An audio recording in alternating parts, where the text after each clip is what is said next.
Development commissioner Nagaland, आज के इस कार्यक्रम में बहुत लंबे समय के बाद मैं नागालैंड आया हूं और नागालैंड की ये भूमि अनेक प्रकार की अलग अलग प्रकार की ट्राइब्स की संस्कृति, रंगारंग नृत्यों और आचार व्यवहार में भी अलग प्रकार की संस्कृतियों का एक मिलन की महान भूमि है। Namaskar to all of you.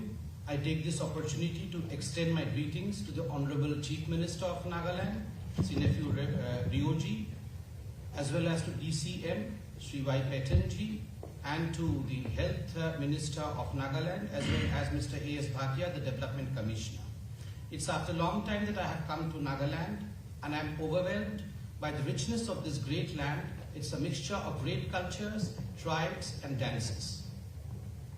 Nagaland दुनिया के 25 प्रसिद्ध जैव विविधता वाले क्षेत्रों में से एक है। उस दृष्टि से नागालैंड में टूरिज्म का बहुत बड़ा ह्यूज पोटेंशियल पड़ा हुआ है। Nagaland, in fact, is known in the country for the diversity of 12 different organic varieties, and that's the reason as to why there is huge potential of tourism in Nagaland. और नागालैंड के नागरिक, नागालैंड की संस्कृति, नागा महिलाओं को मिली हुई समान हैसियत के कारण भी पूरी दुनिया में प्रसिद्ध है। In the whole world, Nagaland is famous for its culture, its ethnicity, and of course, the way they treat their Naga women with uniformity and with oneness. आज यहाँ पर 52 करोड़ रुपए के 5 अलग अलग विकास के कामों का लोकार्पण हुआ है। 5 different projects worth 52 crores of development projects have been inaugurated today over here. Narendra Modi सरकार का समग्र उत्तर पूर्व के लिए विकास का जो दृष्टिकोण है, इस दृष्टिकोण के कारण न केवल नागालैंड के साथ साथ नॉर्थ ईस्ट के सभी राज्य आज विकास के रास्ते पर चल पड़े हैं। Because of the enduring vision of our Honorable Prime Minister Shri Narendra Modi, not only for Nagaland but for all the 8 states of Northeast, today all the 8 states have walking through these stages of development. एक जमाने में पूरा north east अलग अलग हथियारी ग्रुपों के संघर्ष और इसके कारण ढेर सारी अशांति का सामना कर रहा था। इसकी जगह आज नॉर्थ ईस्ट कनेक्टिविटी से जुड़ा है और न केवल फिजिकल कनेक्टिविटी, इसके साथ साथ भारत के बाकी हिस्से और नॉर्थ ईस्ट के लोग इसके बीच की मन की दूरियां भी कम कर मन की कनेक्टिविटी भी मोदी जी ने यहां पर स्थापित की है। It's a great story of Nagaland and Northeast over here because of the vision of Narendra Modi ji. Previously Northeast, which was known for its insurgent groups, today is known for peace and progress through connectivity and through development. Connectivity, not just physical connectivity of roads, etc., but also the emotional connect that exists between different parts of India and the Northeast today. मित्रों, आज मोदी सरकार ने नागालैंड के लिए 3 P का लक्ष्य रखा था, पीस, प्रोग्रेस और प्रॉस्पेरिटी, और ये तीनों P को सफलतापूर्वक नागालैंड के अंदर प्रस्तावित करने में मोदी सरकार को सफलता मिली है। The Modi government had a vision of 3 Ps for the Nagaland, that is peace, progress and prosperity. And today, all these 3 Ps have been successfully implemented in this great land of Nagaland.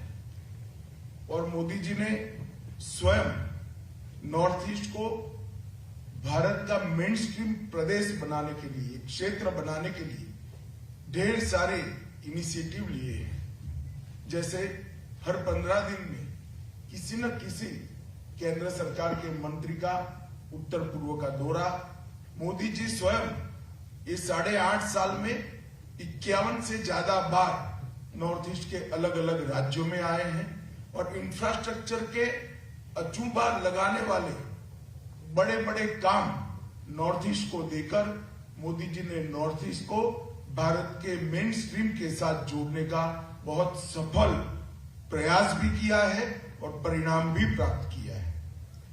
Honorable Prime Minister Shri Narendra Modi ji's vision of mainstreaming the Northeast has borne fruits today. Through various modes he has done so. Number one, for the mainstreaming, he has taken the initiative to see to it that every Union Minister of Government of India visits the Northeast of India once in a fortnight, that is 15 days. Similarly, it's a matter of great joy that the Prime Minister himself in the last 8.5 years has visited Northeast 51 times. This is a record in itself, and some of the biggest infrastructural projects have been allotted to the Northeast so that Northeast becomes a saga of development. मित्रों, मैं तुलनात्मक बात करूं तो UPA के कार्यकाल में 2004 से 14 के बीच में और एनडीए के कार्यकाल में 2014 से 22 के बीच में नॉर्थ ईस्ट को और हमारे नागालैंड को, मैं नागालैंड की ही बात करता हूं, नागालैंड को दिए गए फंड में 4 गुना वृद्धि की है।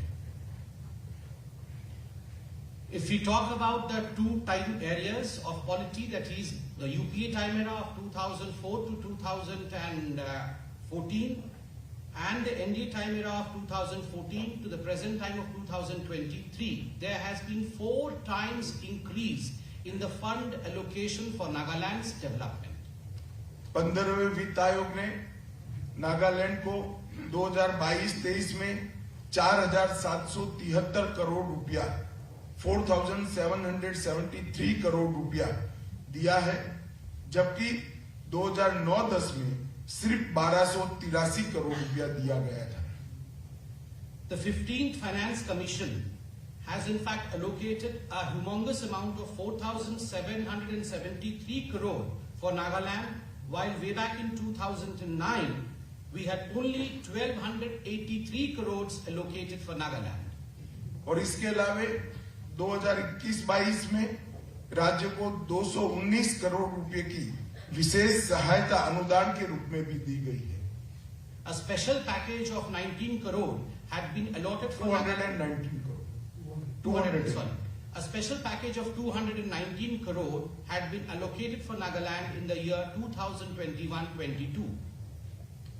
2014 की तुलना में 2021 में आतंकवाद की घटनाओं में 74